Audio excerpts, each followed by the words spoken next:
महात्मा वेश्या की कहानी। एक कस्बे में एक महात्मा रहते थे।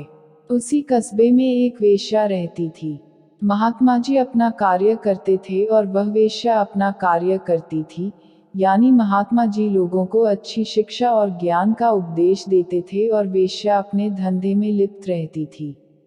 लेकिन वेश्या रोजाना सुबह के समय जब नहा धोकर धंधे पर बैठती थी, तो उससे पहले 2 मिनट भगवान की मूर्ति के सामने बैठकर अपने अपराधों की क्षमा मांगती, फिर अपने धंधे में लिप्त हो जाती। उसके धंधे से कस्बों में तरह तरह की अफवाहें फैलने लगी। तब एक दिन महात्मा ने उसे अपने आश्रम पर बुलाया और समझाया कि यह तुम गलत कार्य कर रही हो, इसमें तुम्हें बहुत भारी पाप लग रहा है, इसलिए तुम यह गलत धंधा छोड़ दो। वेश्या ने कहा, महात्मा जी, अगर मैं अपना धंधा छोड़ दूंगी तो भूखी मर जाऊंगी। तब महात्मा ने समझाया, भगवान पर भरोसा रखो, वही तुम्हें आहार देगा। वेश्या ने उनकी बात मानकर धंधा छोड़ दिया।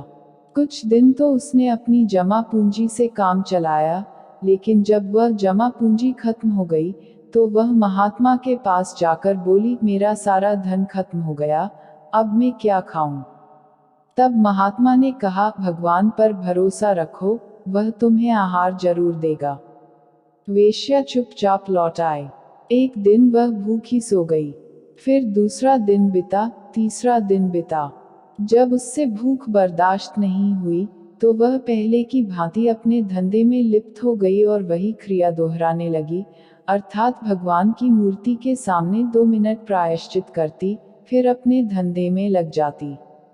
संयोग ऐसा हुआ कि कुछ दिन बाद महात्मा का देहांत हो गया और उसी दिन वेश्या भी मर गई। वैदिक धर्म की मान्यता के अनुसार दोनों की आत्मा उनके शरीर से निकलकर यमराज के दरबार में गई। धर्मराज ने वेश्या और महात्मा जी दोनों के पाप और पुण्य का लेखा जोखा किया। उसके बाद वेश्या को स्वर्ग और महात्मा जी को नरक में डालने का आदेश दिया। महात्मा जी ने यमराज से कहा, हे अधर्मराज, आपके दरबार में अन्याय हो रहा है।